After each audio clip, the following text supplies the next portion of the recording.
Welcome everyone. After having talked about the ecosystem and the thriving ecosystem in West Africa, namely Togo, we're going to travel a bit and actually reach the land of 1,000 hills, Rwanda. Definitely. Often cited for its economic metamorphosis, and today now it stands out its evolving innovation landscape. So this session will unveil how the land of 1,000 hills is transforming its economic landscape through innovation and entrepreneurship. We also discover the key strategies that have created a conducive business environment, which is the case in Rwanda, and also inspiring stories of two entrepreneurs. So my first question would be, and I will come to you, Emmanuel, what are the key elements when we see in the last decade, last 15 years, that indeed Rwanda have implemented education and ecosystem with Carnegie Mellon University, Next Einstein Forum, the African Institute of Mathematical Sciences. What are, according to you, all the key elements that contributed to develop this thriving Rwandese ecosystem? Thank you. My name is NGABO, as you said.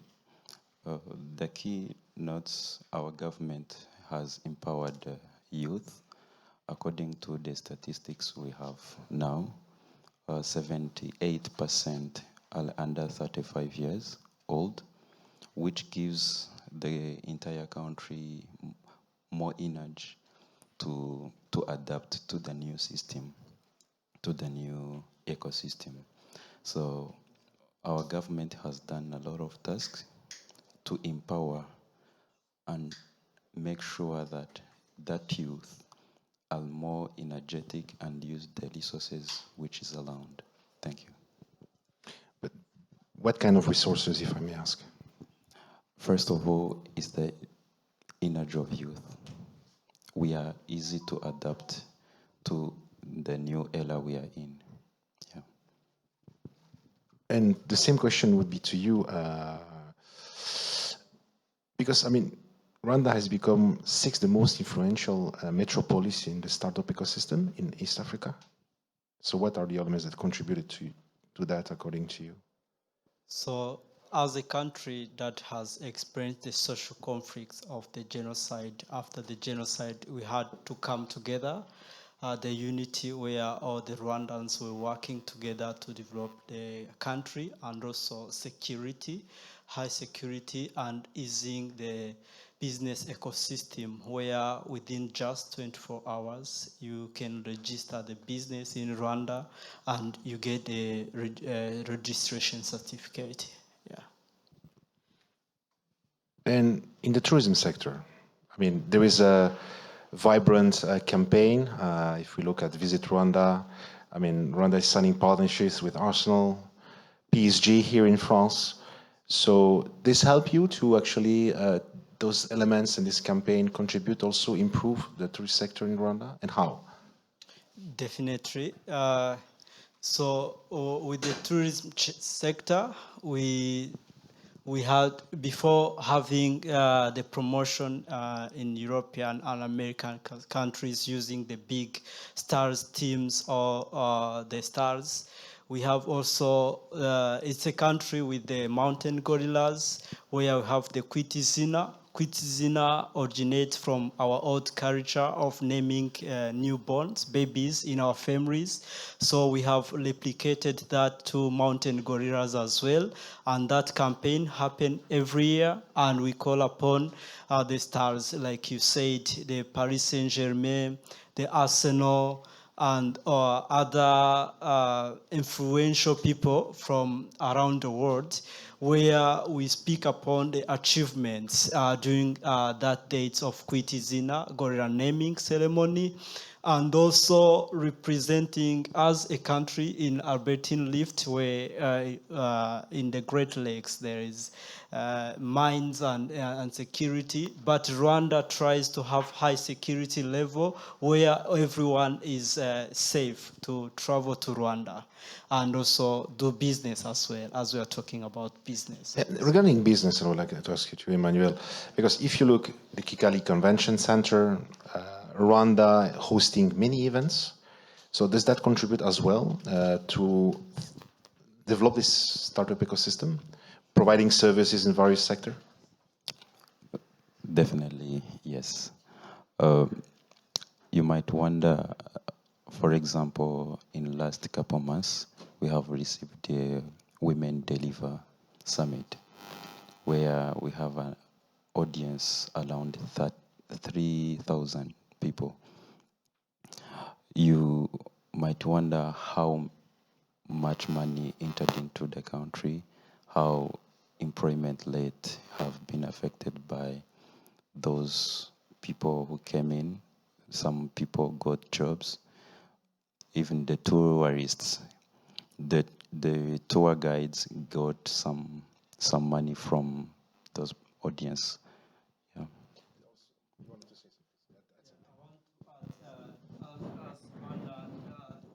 Also infrastructures, that is the international events. Like in 2025, we are receiving the World Cycling Championship. This is one of the signs that our infrastructures for events have been developed very well, and we'll be receiving over 15,000 people into the country from Africa and from other side of the world. Yeah. Share a personal note. I used to work in Rwanda for 3 years, and I remember during the pandemic, the COVID-19 pandemic, when you had like in Poland, in Belgium, you know, we needed it. It was November 2020, I remember, and already Rwanda put in a system in which everything was digitalized. While here in France, perhaps you remember, or in Belgium, we had to fill the paper to get out from our homes and to have a work 10 kilometers away from the place we lived in. As in Rwanda, you could go, you could travel, and everything. I mean, you should just had to pick to make your COVID test, the COVID test, and then you send the results on the, you know, had to register on the Ministry of Health, and you get through the border. An innovation that come up 6 months before the implementation in Europe. So this is about the personal experience I had, but nevertheless, we have challenges. I mean, Rwanda is a landlocked country. How is cost transportation? Is not a challenge for you? Quite a challenge, but due to we are not on the coast of the sea, we are also a landlocked country, but the country has taken initiative of building new airports and improve the local aviation. That's how we are tackling about on the side of the government. If I also remember, I mean, there is a new airport completely being built, and I think funded partially by Qatar. Definitely. It's going to be to become a hub in Central Africa. Does it help, according to you, as well, to thrive this innovation, this transportation, airplane transportation? Yes, no? Yes, with the tourist arrivals from around the world, when we have this new airport in the east, so we'll be having more countries visiting Rwanda, as we will have more airlines that have their destinations to Rwanda or from around the world. Yeah. But in terms of transportation costs, because if it's a landlocked country, is this a challenge for you, yes or not? Because what are the costs compared to other countries in the suburbs of, in the neighborhoods of Rwanda? If you can provide some figures. The cost of transportation, like 1 liter of fuel is around $1.7. So if we could say about transportation, it will help a lot. As a landlocked country, getting the fuel, getting things is expensive, and tourism-wise, our cost of service delivery gets higher. So as we get more transport accessible infrastructures, as more the service will go at cheaper rates for the tourists and other travelers from all over the world. Yeah. And regarding financing, is this a challenge in Rwanda? Because, I mean, we are sharing with Togo, for instance, 72% of financing go to 4 countries: Kenya, South Africa, Egypt, and I can't remember the fourth one. So how is us financing to get finances, investors in your initiative for startups in Rwanda? Does it represent a challenge, or on the contrary, there are many opportunities? If you could provide some insights, Emmanuel, please.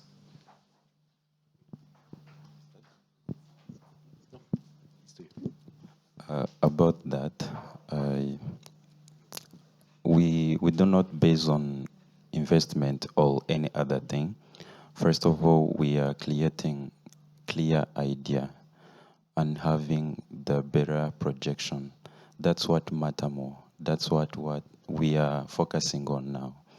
It's better to have some investors, some investment, but it can fly away without having a clear projection. So according to the stage we are in, we have a clear picture of what we want to invest in, or to sensitize some investors to invest to, but mostly we need a big ideas and to make a clarification of where we are heading. Yeah, thank you. The same question goes to you, Léandre. So does it financing represent a challenge or an opportunity, I mean, in Rwanda? Knowing the fact that 72% of the finances go to 4 countries and remaining 28 goes divided between the 50 rest countries in Africa. Most definitely yes, because as we get, for example, let me give an instance of my business. Of one of the products I say is mountain biking. So I rent out bikes at higher price, and also the bikes to get them into the country is very expensive. So if you compare with the European price or Asian price, it's almost double price for the bike. If, for example, a bike is $500 in United Arab Emirates, so it gets to Rwanda when it's already 1,000 something dollars.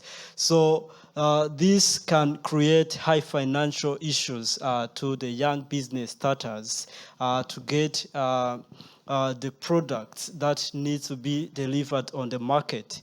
So as the transportation and other key players to get the product get more developed as we get lower rates for the product. Maybe I'm going to go on a more personal note. What inspires you to create Ultimate Rwanda Travels? What inspired me first, I'm an environmentalist, so Okay. my background is zoology. So I wanted Zoology? Zoology. Ooh. I'm an animal scientist, so I have quite some researches I've done over in Rwanda. I wanted a city that is green. First, creating an ecosystem where people can access mountain bikes easily, mountain bikes which are zero gas emission, and our climate can be healthy. Kigali is one of the healthy environment in the world, in Africa, because we develop environmental friendly tourist activities, some parks in the city like Nyandungu Eco Park. So most of those projects was from my heart. So I was very highly inspired to focus on this as Ultimate Rwanda travels into cycling. Also, it's a contribution for the entire world to reduce the methane gas emission in the atmosphere. The second thing is to be financially independent as a young person. Yeah. So, and does this represent a challenge to be independent financially still? No. No? So Yeah, how you overcome it? So you're financially independent, if I understand now. Sorry? You are financially independent, yes? So I'm in the journey of being financially independent as a startup, so which has only started 2 years ago. So I see the future as bright, as I'm going in the right direction. Also, I'm in favor of our government's promotion of ecotourism. So as I get more of the bikes, as I get more tourists coming in for cycling or for walking tours, as I get more income, yeah. Let's talk about Keziaa Business Group. What are you doing exactly? We do have Keziaa Business Group is a parent company which has subsidiary companies where we deal with the Ropelands application where job seekers meet the employers online. No need of having the other people or bringing in physical contact. You present what you are in need of. You provide the description of your task. Any employee, they apply online on that job. You choose whoever you see they are meeting with the description you have made.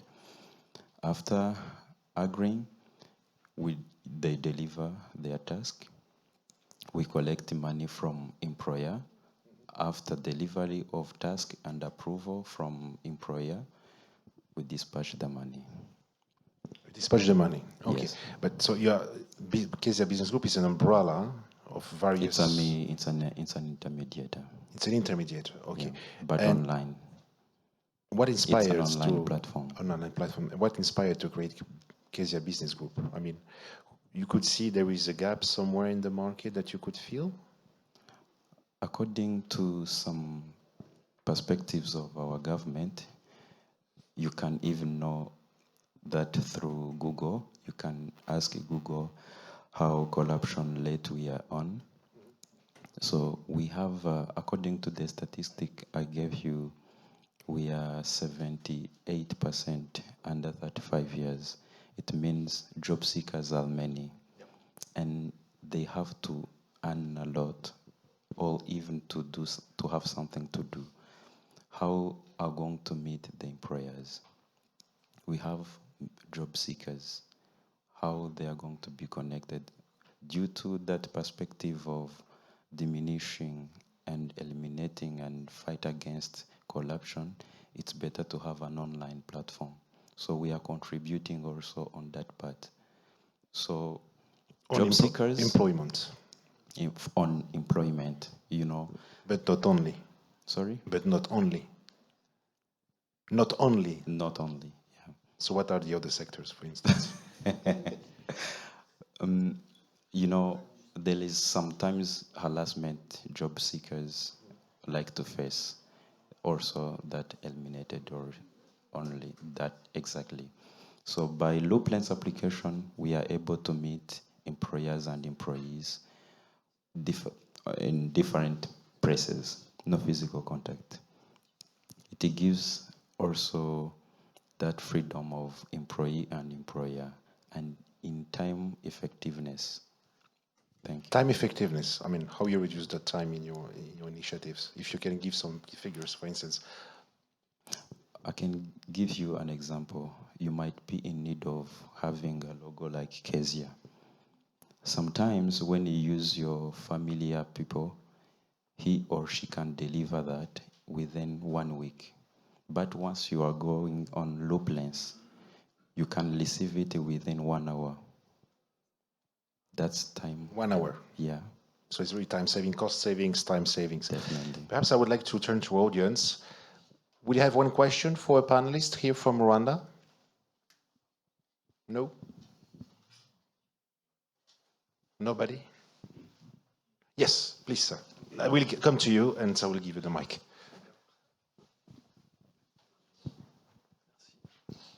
Thank you, gentlemen. So you mentioned that in 24 hours, we can open a company in Rwanda. So I have two questions. The first is, how the government help you in Rwanda to create your company? Is there any solution that is provided, I mean, financially speaking? And secondly, when you have people who come from abroad and want to create a company in Rwanda, what kind of incentive is done in Rwanda for European people who would like to settle there? Would like to... You would like to respond? You have the expertise? Please come then. Please just give your name, the company, and... Thank you very much. My name is Aphrodis Mutangana, and I work for Digital Africa. And Digital Africa, we are a French organization working with startups in Africa. So I wanted to try to respond to comment to one of your questions and his question. So let me start with yours. I think to create a strong ecosystem, you need to have like all the players in place. You need to have the government putting in place the right, how can I say, the right environment, not incentives.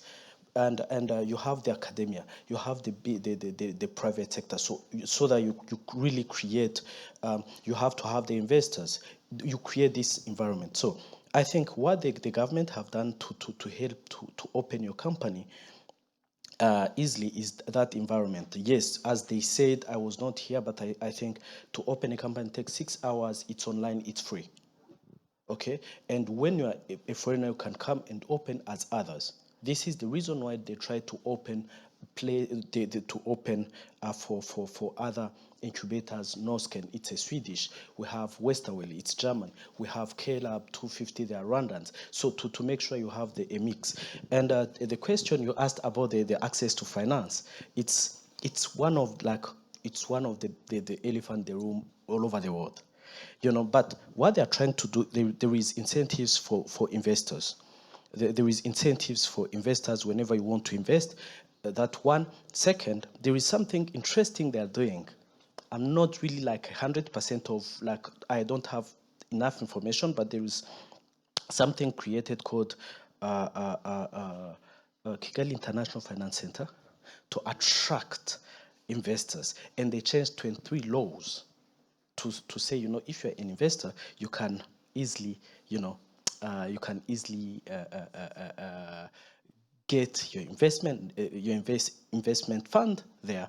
It also help the entrepreneurs to access finance, and the fact of having the investor code, which attracts investors to invest in your startup or in your business, it's something. So thank you. Asante. Asante sana. Is there any question from the audience, maybe for one of the panelists? No? Nobody? Okay. So maybe I'll continue. What was your first challenge when you set up your company? I would like to know. What was the first challenges you faced and how you overcome the barrier? I would like to have your experience on that.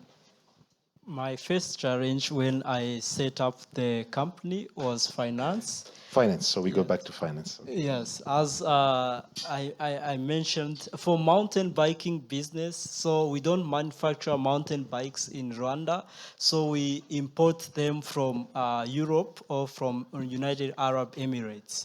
So the first challenge was accessing the needed finance to get enough bikes to perform my trips. That was the first challenge. And the second? The second challenge, so as a developing country, is accessing skilled people that can perform your businesses. So it was a big challenge where you had to train from scratch the young people. As tourism is also a new growing industry in Rwanda, it's not yet at the level like you can say in Europe. So accessing professionals who can perform your daily activities was another challenge, which is solving nowadays with having some universities in Rwanda that train young guides and also hotel operators. So you have universities helping you in your project as well, that actually accompany you to develop your project? This is what you mentioned as well? This is how you overcome the barrier? The first challenge, the second challenge you had? I'm saying that the second challenge you just mentioned, that collaborating their universities helping people like you to actually develop their project. This is how you overcome the second challenge you just mentioned?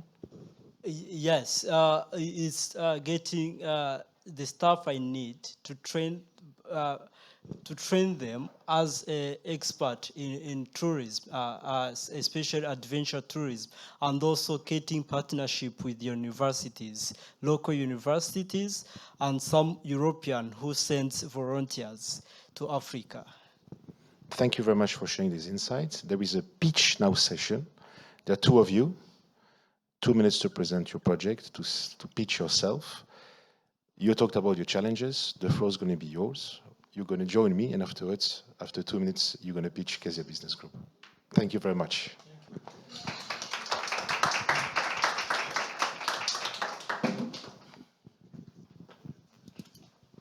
So Léandre, le chrono, je vais le mettre. Let me just set up the time, and you will have 2 minutes to pitch you.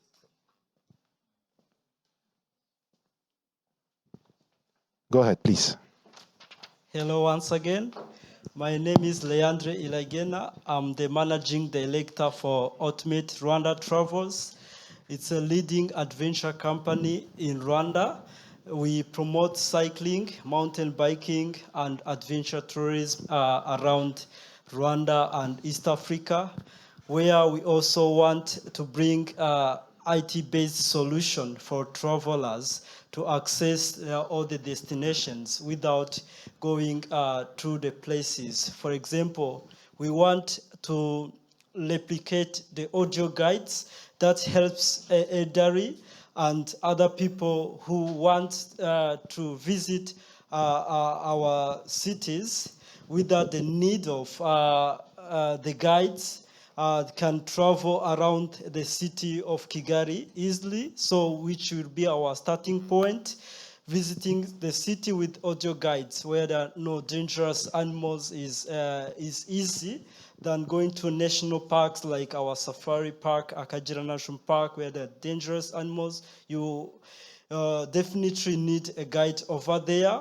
Also, we want to bring virtual traveling, where people will be visiting our country using the 3D systems from their hotel rooms or from wherever they are. We promote also women. For example, in my team, we have 5 women driver guides. That was a challenge in the past years where the women were not given opportunities to perform any work. And now in my company, I'm employing 5 of the women drivers and cyclists as well, who can perform all the itinerary and Thank they you. do it excellently. Time is over. Thank you. Please applause again. Emmanuel, please. The floor is yours, and you have 2 minutes when you are ready. Thank you. My name is Emmanuel NGABO, Managing Director of Keziaa Business Group. I can talk about Keziaa because it's a group. We have subsidiary companies.